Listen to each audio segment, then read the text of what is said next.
Welcome everyone to the Machine Learning and AI Meetup for June of 2025. Tonight's event is a collaboration between the Meetup and Fabric Group, who have provided everything fancy about tonight, including the food, the live streaming. So I want to thank Dave for the AV and Oscary for doing the majority of the organizing for tonight.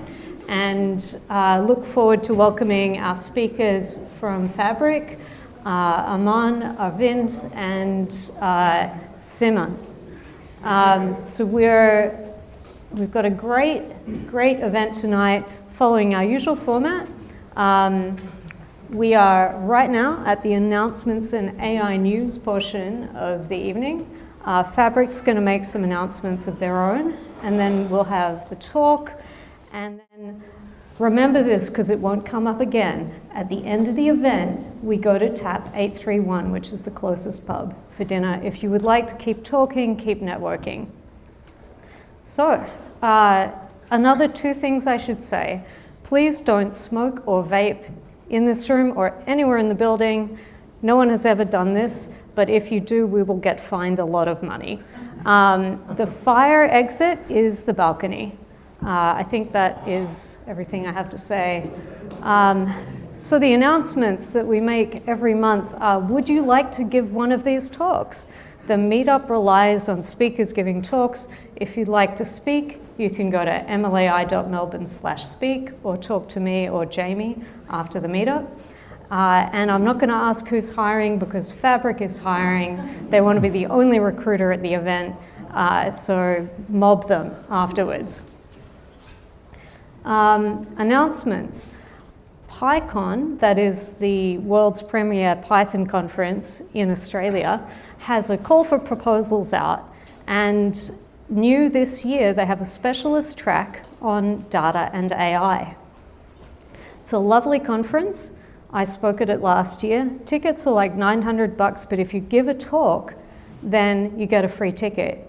And while the call for proposals closes in 5 days, it's a really easy proposal. You just write a talk description. Highly recommend applying. So yeah, anyone want that QR code? You got 10 seconds. The phones go down. And you can just Google PyCon. MLAI Oz, the sort of more business-focused arm of MLAI, has an event on tomorrow named Vibe Coding for Business, which is a great overview on the state of automated code. Once again, that QR code up for a few seconds, but you can also just Google the event, Vibe Coding for Business. Without further ado, on to the audience participation portion of the evening. This is where I, who don't read the news, ask you to tell me what happened in the last month. Pardon that. Can anyone tell me an AI thing that happened in the last month since we last met?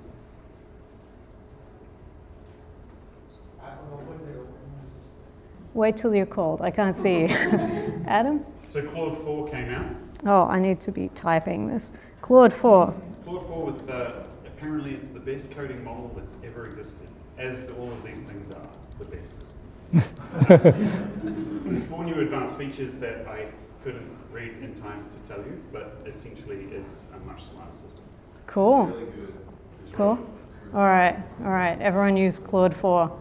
Yeah, Javier? There's been a great paper, I think it's out of Meta, quantifying memorization across neural language models that, among other things, give a very good mental image of why rocking exists and double descent as a phenomenon. And it seems like it hasn't had like a flurry of papers saying, no, you're full of crap, so that is good news. Is this description enough for people to find the paper? I'll find one of the authors. Okay. Before I get posted the most recent one. I see a hand. I see 2 hands perfectly aligned. So we've got person in front. So NVIDIA presented a paper on SLM. Emilio? NVIDIA. Oh, NVIDIA. They presented a paper on SLM. language models and why they are better for businesses. Everything old is new again.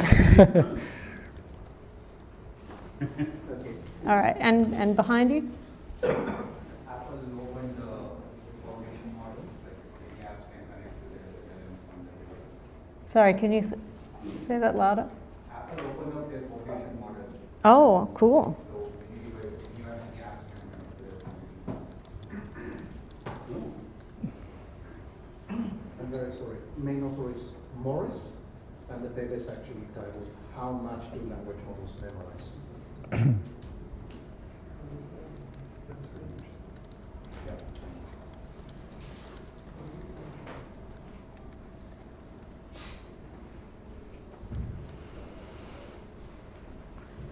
Same two people in a line. Cursor 1.0. Cursor? 1.0. 1.0. Have I spelled that right? Great. Yep. Amazon announced $20 billion invested in Australian data centres in the next couple of years for AI. Billion with a B? Amazing. It's going to take a lot of power. Yeah? Apple's paper, The Illusion of Thinking, reveals that reasoning models collapse for solving problems. What papers, what models collapse? Reasoning models. Reasoning models collapse.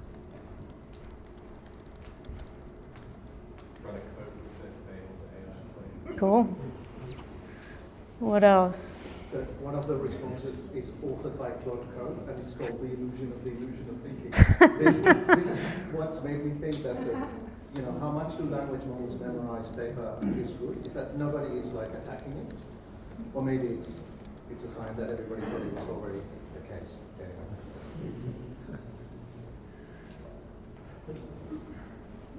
Oh, yeah. Things, Gemini 2.5, Gemini Flash and Pro, they got released, VO3 got released for video production. Gemini 2.5 for video production. No, Gemini 2.5 Flash, and these are your foundational models, and VO3 is their video.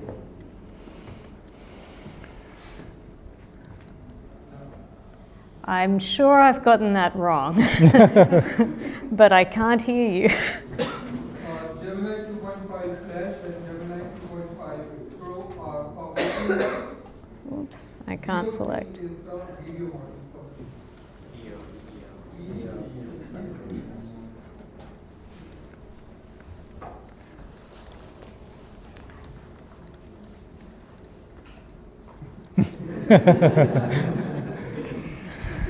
I'm sorry, you're very far away. Any others? The text is getting small. Oh, yeah. OpenAI's O3 price was reduced by Sorry, opening. dropped their price on O3 by 80%.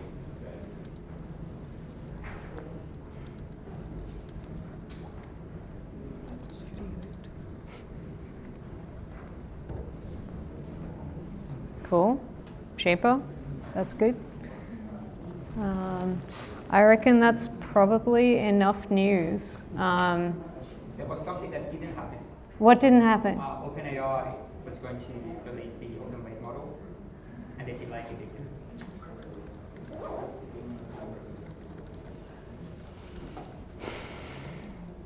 It's delayed. They just didn't release it on time.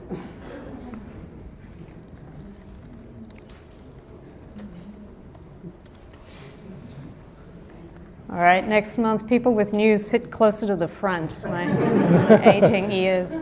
All right, without further ado, I'm going to hand over to Aman from Fabric to give the talk, and that's everything. I just got to.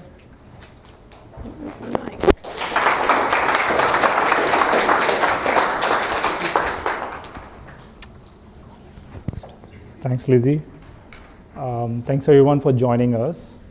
Just quickly start this lecture. All right.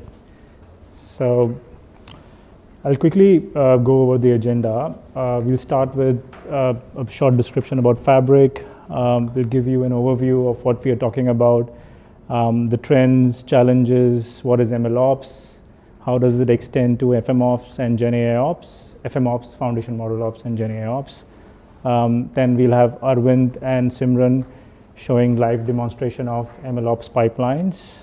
And then lastly, we'll have Eva, our talent acquisition head. She will be sharing some hiring updates. And then we'll have some question answers. About us. So Fabric has been in the technology consulting business. Has been in the technology consulting business for about 20 years. We have our presence in Australia, India, China, and Southeast Asia, headquartered in Melbourne. We have a headcount of 125 plus. Our focus is on thought leadership, agile thinking, and system designs. And these are our clients that we work with. And it's an ever-expanding list here. Now, coming to the talk. So, I recently attended AWS Summit, and there was a quote over there how the enterprise AI adoption is going at the moment. And I really like this quote, gradual then sudden, which means that I think it was, adoption was happening gradually for the last few years, and then it has just exploded in the last couple of years. And then I looked up for the trends, and this is what the trends are saying.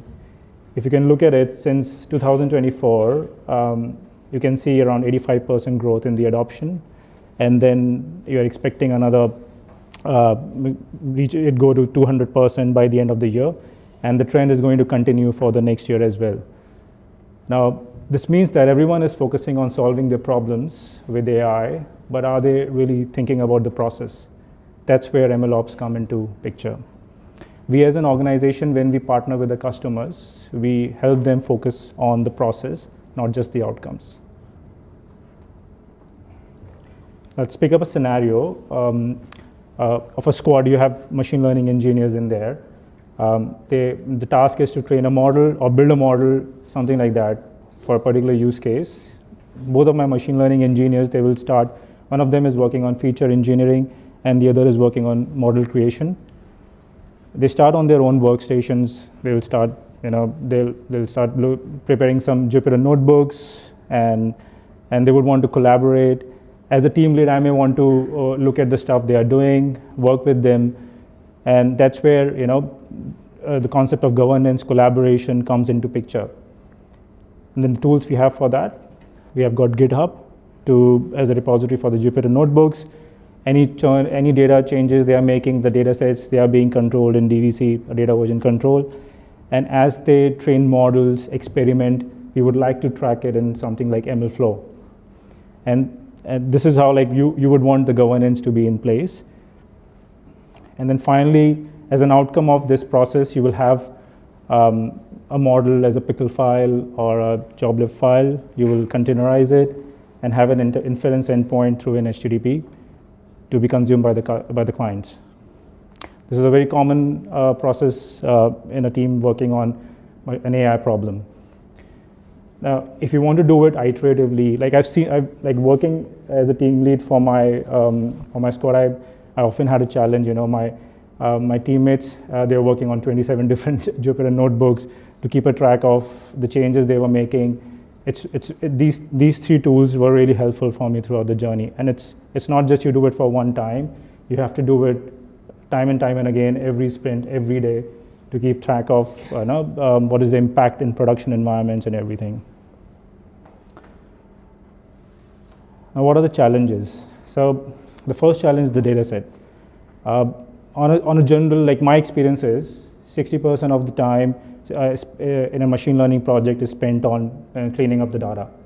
And the remaining on 20% on training the models, but the focus is on training the data, getting the right data for the model. And that's where the concept of resource optimization comes into picture as well. Now with the advent of generative AI and foundational models, the focus is on prompt engineering, prompt management. How do you filter out toxicity, PII reduction, stuff like that. Implementing safeguards to make sure that you're not exposing any customer information. And then finally, once the models are available in production or in higher environments, you want to monitor and evaluate the performance throughout. You want to make sure that in many markets, I think regulators want, they may question you that why your model is predicting a particular outcome. And so you need to have proper governance framework in place to answer those questions. And again, this thing needs to happen iteratively again and again. So you need to have repeatable and reliable workloads to make sure you are meeting these requirements. So it's not just about building the models, it's about running them in production and doing it repeatably and reliably. Now, MLOps is all about governance, and it helps us to automate end-to-end machine learning lifecycle. It is an extension of DevOps. DevOps focuses on mostly code and data. You want to version your code, your data when you're dealing with it in a DevOps pipeline. With MLOps, model come into picture, and you want to version your model. You want to track the performance, the metrics properly. MLOps is an extension to FMOps and GenAIOps. MLOps, these are the steps that you want to take care of: experiment tracking, integration with your apps, monitoring and feedback loops, and building and deployment pipelines to continuously deploy the models in production in higher environments. FMOps is again an extension. It has all the things which you would do in MLOps, but it brings into picture prompt management, fine-tuning of the models, and agents.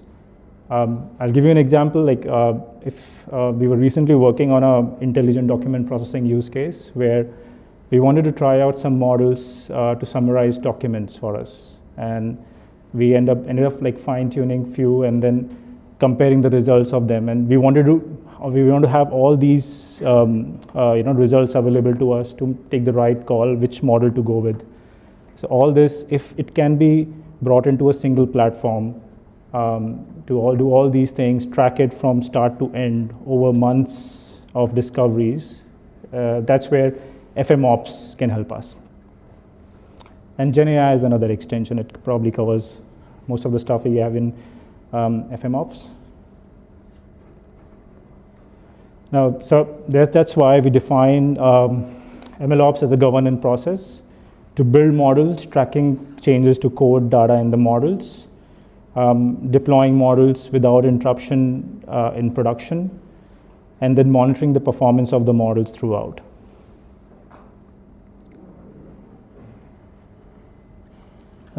We have an example pipeline that we have built for this talk. I think we're using SageMaker for this one, AWS SageMaker, but I think if you're using GCP or Azure or any other cloud providers, they may have their own services to do the same. What we have done is we have set up a SageMaker pipeline. We have used a SageMaker Studio to come up with that pipeline. All the code sits over there. The data is sitting in the S3 bucket. The pre-processing is the first step where we clean up the data, feature engineering, all that is happening over here. And the next thing is once the data is cleaned up, it then goes into training phase for the model. We have a model evaluation phase to give us the metrics for the outcome of the training exercise. If the metrics are solving the business problem, it may not be like every use case will have its own threshold. Like for example, if I'm building an app for social media, a model for social media predictions, a 60% accuracy may be enough. But if I'm building for a healthcare or a finance, I would like to have it around 90%. So this is the point where I take a call whether to go ahead and publish this model into my registry. So the registry is like an MLflow registry or SageMaker registry where I can have all my models, for all the training jobs that I've run. I can track how the model has improved or degraded throughout the changes I've made in my training jobs, and I can track all those models like this. Then I have now next part is the deployment part. where I have a Lambda setup and an inference endpoint, which can auto scale. And this will give access to the model. You can invoke this endpoint to get the output of the model and use it in production.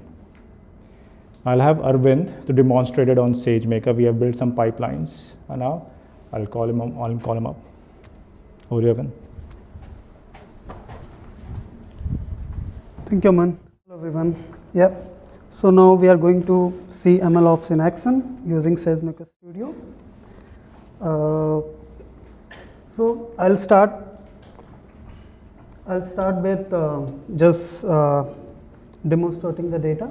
So for this demonstration, we are using the Kaggle credit card fraud detection dataset.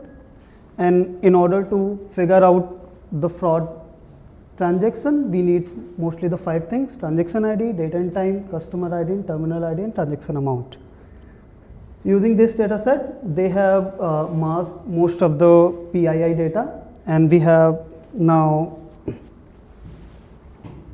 the data set which looks something like this. We have a time, and we have from V1 to V28 variables, and then we have amount, and then we have class. Class 0 means it's non-fraud transaction, and 1 means it's a fraud transaction. Now, using the SageMaker pipeline, we are going to train a model.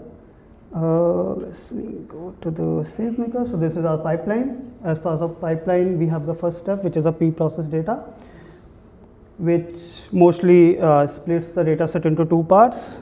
One is the training data set, and the other one is test data set. Using the training data set, we'll train our model. And once the model is trained, we'll use the test data set to evaluate the model. And if the accuracy of the model is enough, then probably we'll register that model to SageMaker registry. And then after that, we'll create a SageMaker endpoint to test our model and probably deploy it in our dev environment or staging environment. We can also use SageMaker registry to promote our model into multiple environments. Like if you're going to deploy it in dev environment and then you want to move that model to staging environment, you can also do that using the SageMaker registry. Now let's trigger one of and see if it actually works. Check 13. And meanwhile it's running, we'll just understand what's happening as part of these steps. So we have multiple options. We have Jupyter Lab, we have RStudio, Canvas, and Code Editor. I'm using Code Editor for now. And these are the scripts we have written. This is kind of AWS provided VS Code. And this is our script. We are using MLflow, which is provided by SageMaker. So what we can do with MLflow is we can publish our parameters, the model training parameters. We can publish our metrics, and we can also publish our model as an artifact.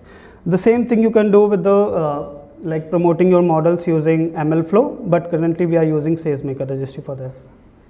So we have the tracking server ARN, which we got from SageMaker Studio, and we are reading credit card CSV file here, and then we are starting a run on MLflow, and then we are dividing our data set into 2 parts, train and test, and then we are publishing some metrics to MLflow. So let's go to the MLflow. We have these runs. So let's pick up the data prep. You could see the data prep here, and let's go inside data set. These are the metrics. Oh, sorry, wrong run. That. Yeah, so it says train fraud percentage, means 17% of the transaction in the input data set were fraud, and the test fraud we have 17%, and total train fraud count is 394, and test fraud count we have 98, which means as part of training data set we have 394 fraud transaction, and as part of test data set we have 98 transaction which were fraud. Now let's understand the other data set. So we are publishing this matrix from SageMaker pipelines. So in input data set we have 284,000 total samples, and we have 17% fraud transaction, and total fraud count was 492. And this is the details of training data set and test data set. Once we have training CSV and test CSV, we'll trigger our model training. So let's go to the train.py. Here we are using XGBoost, and then using XGBoost and train CSV file, we'll trigger our model training. And once model is ready, then we'll publish that model to SageMaker registry. And let's go to the ML flow matrix on ML flow, and we could see the artifact. Sorry, this is the wrong one.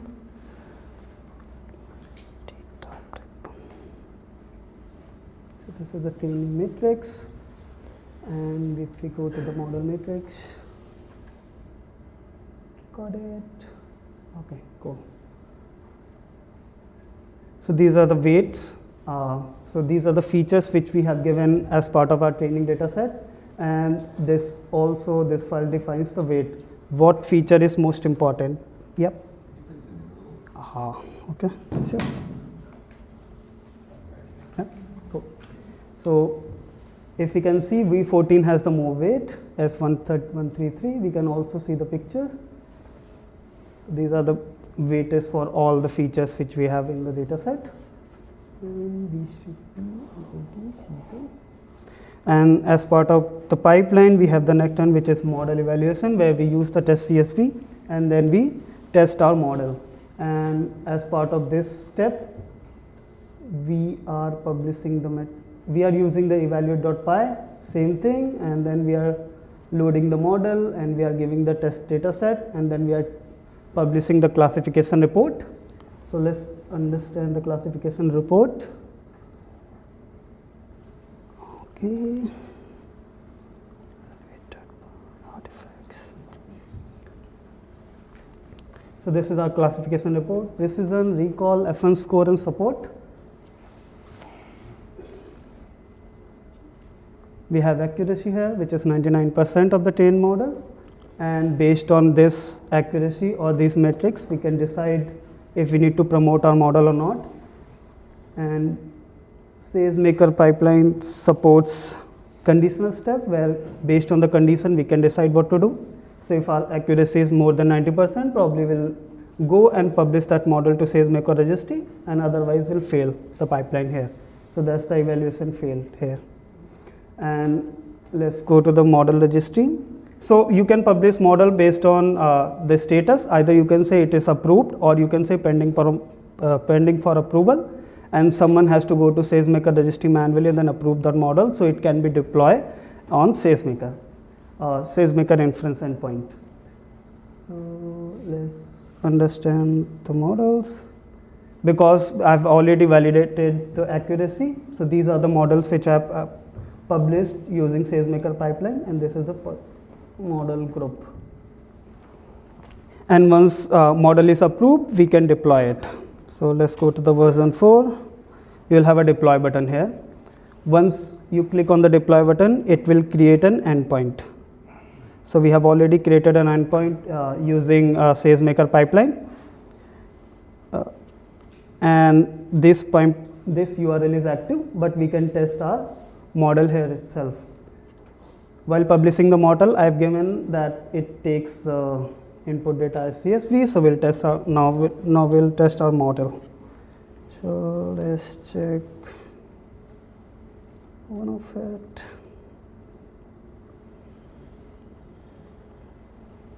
So this is a fraud transaction. And then we'll paste the CSV here.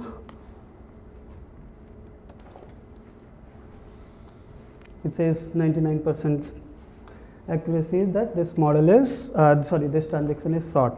And we have already seen the weightage. So if we change the value of V4 and V14, then it should change the accuracy as well. So let's go on V1, V2, V3, V4. If we make it -2, 94. And if we do -8, It's a further reduce. It's still the same. So we could probably use the V14 one. I think this is the one as V14. 9%. So as soon as we reduce the V14 feature, suddenly the prediction reduced. And once we have we are satisfied with the accuracy, probably we can deploy this model to production. But after deploying the model in production, we have to also monitor it.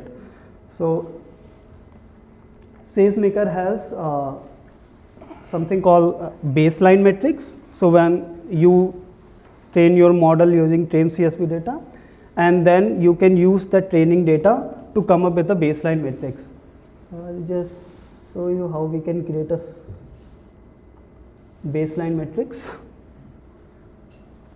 So this is our default model monitor, and this only you can do, you can't do it in local, you have to use the SageMaker Jupyter Lab, and this is our training data set, and this is our output, and it will generate you two files. One is the constraint.json and the other one is the stats.json. So this is mostly about what's, so the idea about is to figure out the difference between training data set and what's coming as part of your input. So if there is any deviation, it can send you an alarm via the email or the group channel. So if we go, let's see the file, those files too. So we have already generated those files. So these are the constraint.json for each variable, and these are the stats. And once we have these two files, you have to generate it only once once you train the model, and after that you can enable data capture config on your model SageMaker, and yeah. So you have data capture config, and you say model.deploy with this data capture config. So every time the request comes to SageMaker inference endpoint, it will record input and output both, and then you can run your job every hour, or it depends on the cron job. You can compare your baseline metrics and your input and output data set, and if there are any deviations, it will send you an email using CloudWatch metrics. And once we have, so it can tell you also that these are the deviation, and we can use those deviation and we can retain our model. So the cycle again start with building your model, and then training it, and then evaluating it, and then again deploying it to the production. And now we'll go to, I'll hand over to Simran to demonstrate the MLOps pipeline. Yeah, thank you.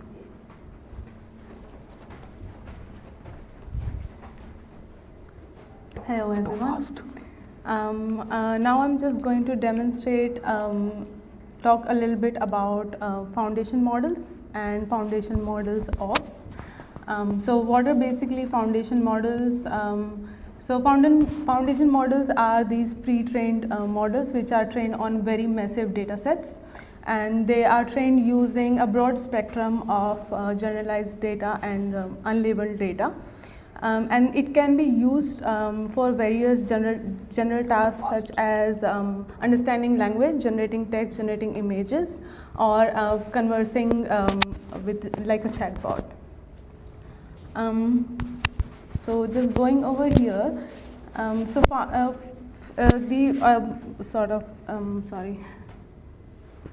I'm just gonna open the pipeline over here.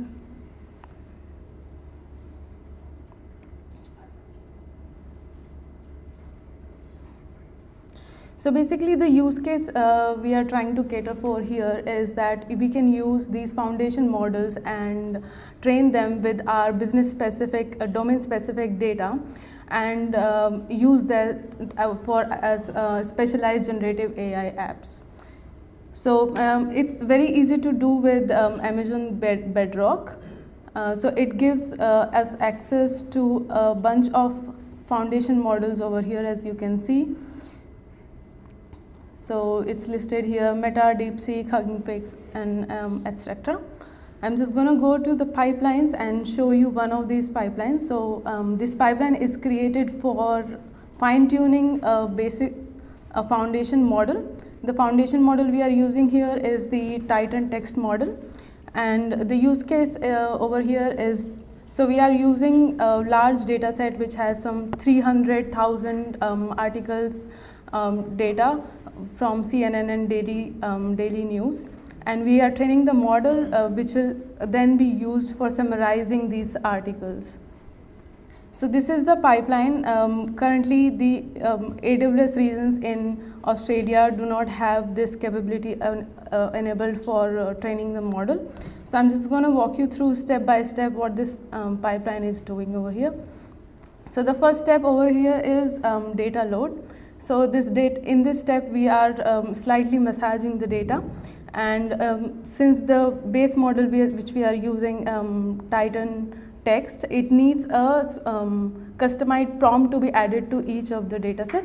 So this is what is happening in the first step. In the second step, we split the data in training data, validation, and test data. And in the third step, we are uploading that to S3 bucket. So the training data will be used in the training step. And in the training step, so the Bedrock guide basically provides us a documentation of what sort of hyperparameters we need to add for each of these foundation models. So we add that over here, and in the next step, I don't know why it's not letting me scroll. Okay, sorry. Yeah, so in the next step, basically it creates an inference endpoint, and it creates a provision throughput. So basically it provides you computational capacity for where your model can run, and basically the client can access the API over there. And the next step is testing the model, so where we test it against the baseline metrics.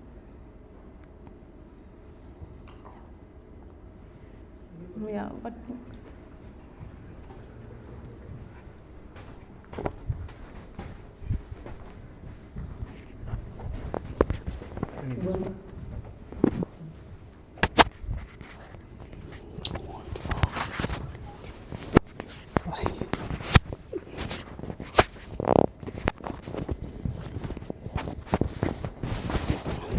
Okay, so as soon as the pipelines come to the training model, it will go to the Bedrock. Bedrock is a AWS service where we can train or fine tune models. So let's go to the Bedrock.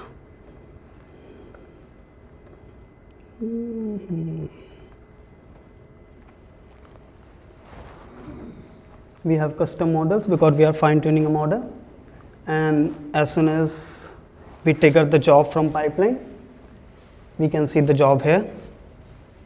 And if we go to the job, this is our source model. As we explained, this is Titan Text G1 Lite, which is provided by Amazon.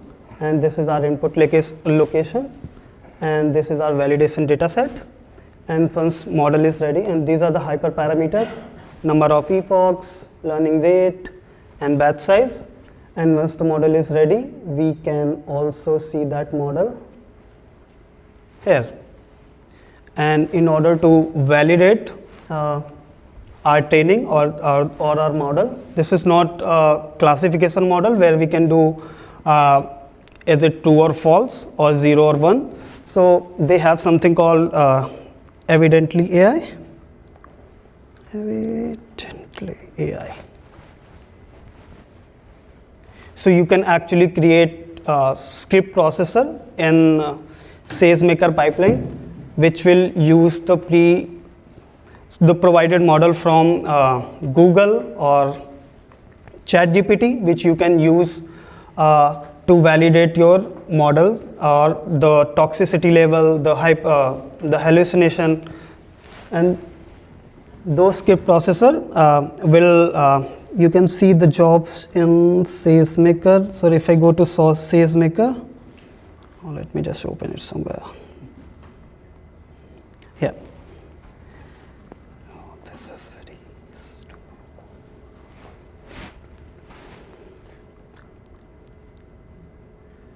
Speaker AI. all the jobs you could see in the processing jobs. So we triggered one of the jobs, model evaluation as part of pipeline, and you can see that this job comes here. And all the script processor as part of SageMaker pipeline will also be shown here. And once the jobs is complete, and then you can also publish the metrics on MLflow. Now let's get back to our pipeline execution which we have triggered. Execution, this is the exec 13 which we have triggered, and now it's completed. It's the same data set which we are using, and we can also create a scheduler on this pipeline if you click on scheduler. So as soon as our data scientists upload the files to S3, this pipeline will trigger, it will train a model, it will publish all the metrics to MLflow, and based on the metrics we can decide if we need to promote that model to our dev environment or staging environment. So the entire pipeline is automated, and no manual work is required once this entire setup is ready. So you just prepare your data set and then train your model and then test it. There's no manual work after it. Yep, any questions? Yep. How much manual work is usually involved at the data set stage when you prepare all the data? Sorry, could you repeat it? How much manual work do you usually do in like cleaning up the data, separating out the training data from the evaluation data? Like what's involved? I think most of the efforts is around cleaning up the data, but once you have the setup ready, probably you can just create pre-process steps and write a script like we have written here as part of data prep. It's mostly around removing the null values and removing the outliers if there is a way to figure it out, and then we can automate all this. Yeah. So next time you don't have to run it in your local also. And it also takes care of the machine size. So once you configure the machine size, you don't need to worry about number of servers set. Which if you're not on cloud, you can also, then it would be a problem. And it depends on the use case as well, what kind of data you're dealing with. Yep. Yep. When selecting the model, how do you choose like which model you want to select on which you want to train what size model and what model you want to. You don't have to select, you just need to run the model and you have to tell number of servers, and it will take care of auto scaling as well. So if I go to endpoint. And just to that, I think generally the models, would know like which model is good for a specific use case. For example, we're talking about Claude 4.0 doing really good with code generation and all. I think there are models which are useful for a specific use case, but if you want to compare, you can use these pipelines to test different models and then compare the outcomes using the evaluation metrics. That's really helpful with this FMOps stuff. So currently we haven't configured the auto scaling part, but if you can configure it here. So you don't have to worry about number of machines on how many requests you are coming to your server. It will take care of it. Yeah.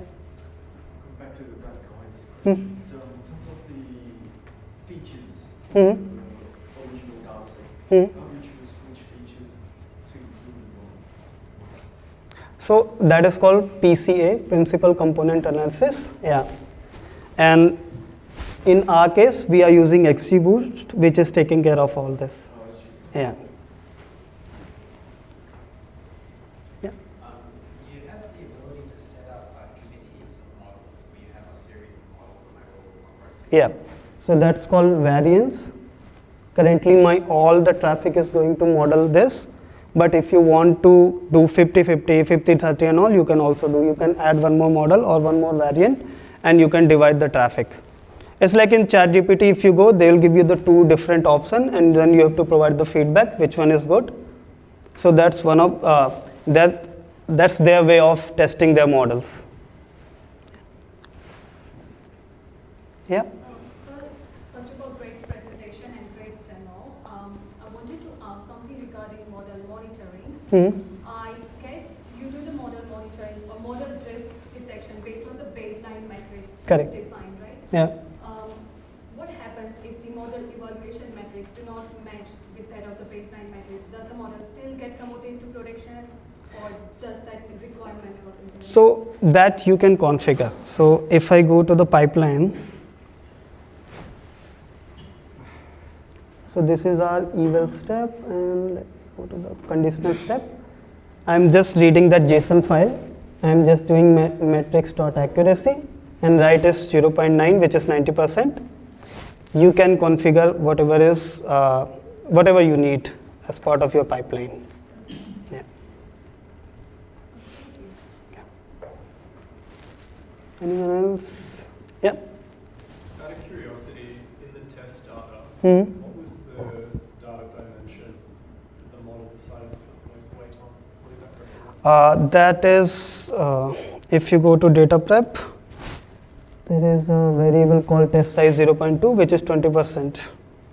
So if you're 100%, then 80% of your training data set and 20% is your test data set. Yeah, but I meant the actual CSV value, right? V40. Yeah, yeah. The encodings, I think. What did that represent in the credit card data? No idea. So, because they have masked it, there's no way of knowing that what's V1 to V28. Yep. So the credit card data is from a credit Kaggle. card from Kaggle? Yeah. So what's an example of something that you've applied this to for real operations? We tried to do the credit card fraud detection. Okay. So, yeah. So there's a company called Marketa in US.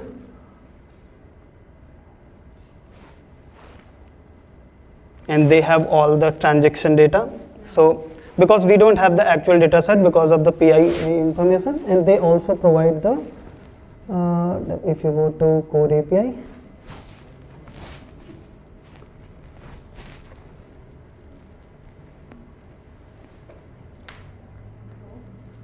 dispute, there will be somewhere transactions. So whenever you swipe your card, the first request goes to MasterCard, and then MasterCard will forward that request to credit card processor, and they will have a 5 to 10 second to either approve or decline the transaction. And if you work for Marketa, probably at that time you can trigger your model and you figure out if it's a fraud or not. And same thing here as a Combank API. If you're swiping your card first time, it will ask for the OTP, and next time onwards it won't ask. Yeah. Yeah. What would you say is the most important thing to kind of streamline ops going from when you're trying to first productionize a model? Like, let's say you've just done a Kaggle notebook or something, and you want to actually get it. Do you need to set up all this SageMaker stuff to go into production, or is there like a simpler starting point? I think for the starter, probably we can do the manual stuff, and once we are in production, probably we should do all the pipeline setup, because what we have seen the stats, within 6 months your model will drift, because your relationship between the features are changing in production, and then if you want to run the process again, it will take a lot of time. Yeah, but I think the approach should be shift left for this one, because I'll just come there. Yeah. I think the approach for setting up the MLOps pipeline should be shift left. I think you should be setting up sooner than later, because the moment models are in production, you need to keep a track of the performance and all. So yeah, I think sooner than later. So if someone wants to do like a POC to, You can do it. You can do a prototype. Most of the audience here isn't playing around with SageMaker, for example. Yeah, you can do it. I think I think even we often do it as well. I think if we want to play out with some models, we'll connect to the AWS console from our local workstations through AWS CLI, and then play around with that. You can do it. If you don't want to invest time for a POC and setting up these pipelines, you can do it. But if you are working on a production application, then it is recommended that you set it up sooner than later. So for your local experiments, would you use something like Jupyter Notebooks? Yeah, you can do that. So you don't even need Jupyter Notebooks. You can generate some Python scripts anywhere and just try out the models. What happens if you're unable to find a model that reaches your wire threshold? Then you have to change your data set, the input data set. Yeah. I think, SageMaker has recently launched something called SageMaker Hyperpod, where you can train your own LLM. So if you, in fact, the stats are around like people, if you break it down, custom models, fine tuning and RAG, I think, obviously fine tuning and RAG are the most common ones, covering 90% of the use cases, but still in 5 to 10% of the use cases, people are actually building models. It's a big bill. Yeah, it's a big bill. And that's where I think SageMaker Hyperpod gives you the capability to do that. Can you show that as well? But it's a lot of bill to pay. Yeah, you can configure your It's not in SageMaker.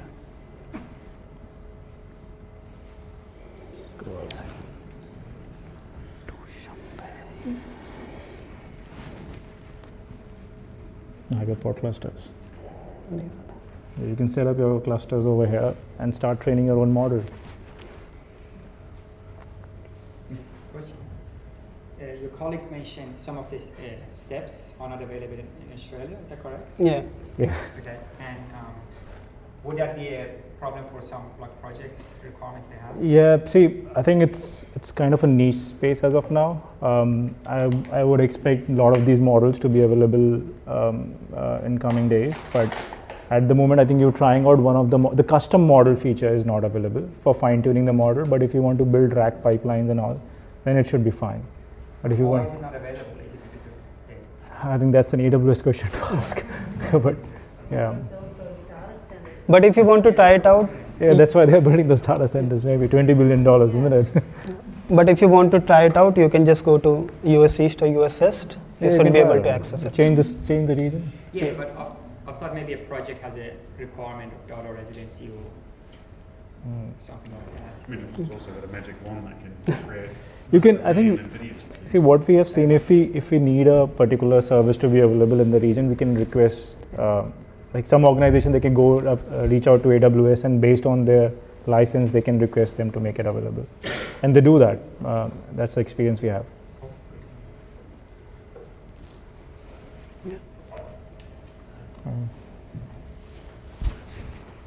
Yeah, go ahead.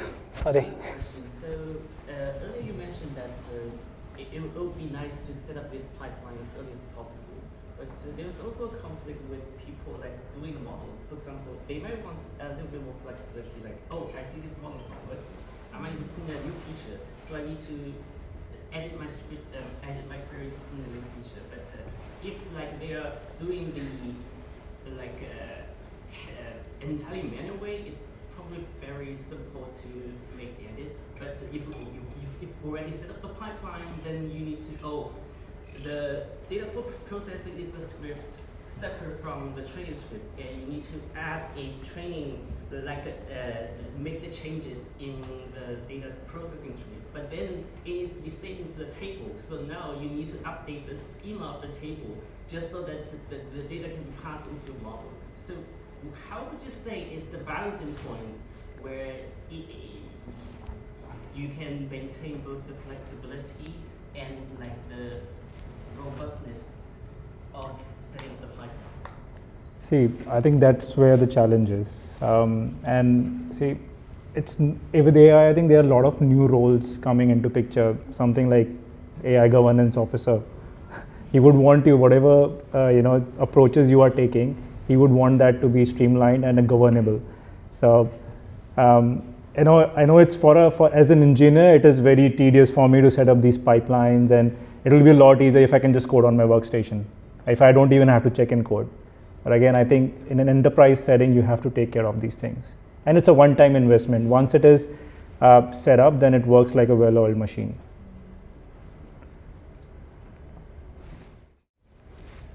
Yeah. You had a question?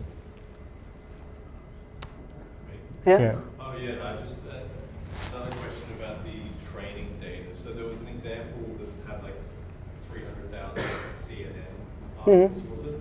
Like, what's the process that you would go through to get the evaluation? Like, if you're creating a model that summarizes these articles, where are you getting the summaries from to evaluate against it? How does that process work? So currently, what people are doing they are just getting the summary output from the model, and then they are checking the toxicity level, and the other one is hallucination. And these are the parameters you can test using. So there is one model provided by Google. It's called BERT hallucination or something, and BERT toxicity. I don't exactly remember the name. And ChatGPT 4o can also do the same thing. So they are using another model to check if your model is good enough or not. Yeah.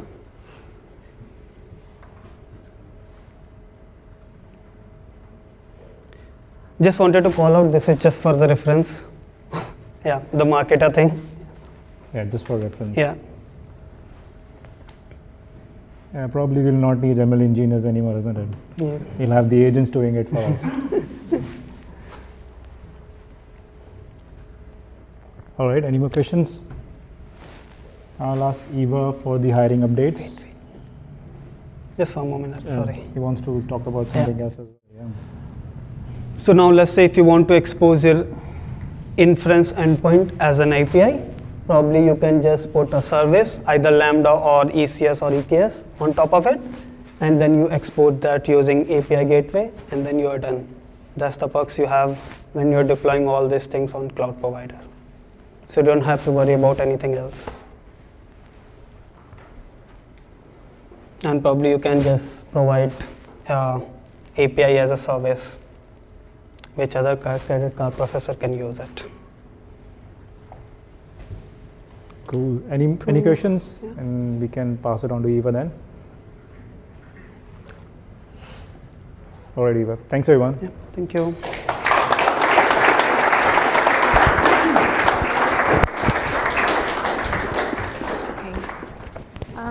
Hi, everyone. It's a pleasure to meet you here today. And we hope you had a kind of a good night today and find the session very helpful and insightful. So I'm Eva, and I'm taking care of the talent acquisition at Fabric. So I'd like to take this chance to share with you our current openings. And if you are currently exploring some new opportunities, or you are just curious about what we are working on at Fabric, you can just scan this QR code to check out our current openings. So now we are just actually hiring senior developers, full stack with Java, and also some machine learning experience in these following regions, because we are currently scaling up our team for onshore team, which is in Melbourne, and also the offshore team in India, China, and the Philippines. So just feel free to reach out to me directly or connect with me on LinkedIn to just share with you more details about the current openings. And I'm more than happy to have a chat with everyone with you today. And of course, just feel free to share this with your colleagues or friends who might be a really good fit for us. And okay, so thanks for joining this session today, and hand over to Aman. Okay. I think I'll pass it on to Lily. Okay. All right.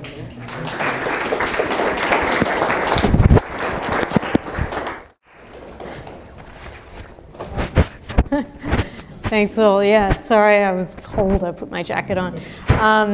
That is it for our June meetup. We'll just stick around, socialize a bit, make sure that all of the catering has been eaten to ease the cleanup effort. And then if you want to keep chatting, you can join us at TAP 831 for dinner. Their kitchen closes at 9, so we want to be out of the room by 8 so everyone gets to eat. All right, thank you all.